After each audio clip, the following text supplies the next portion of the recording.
অন্যায় দেখলে চুপ থাকেন না তিনি। প্রতিপক্ষ যত শক্তিশালী হোক প্রতিবাদের ভাষা হারান না।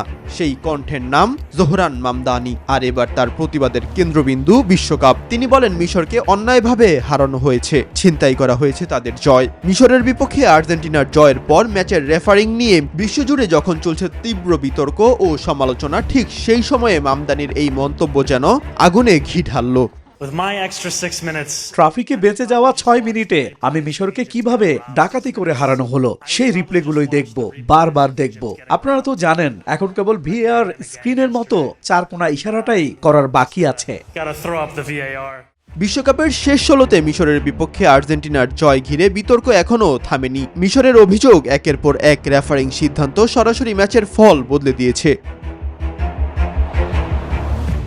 যদিও সব অভিযোগ নাকচ করেছে ফিফা। রেফারিং প্রধান পিয়েরলুইজি কোলিনা বলেন, ম্যাচ কর্মকর্তারা স্বাধীনভাবেই সিদ্ধান্ত নিয়েছেন।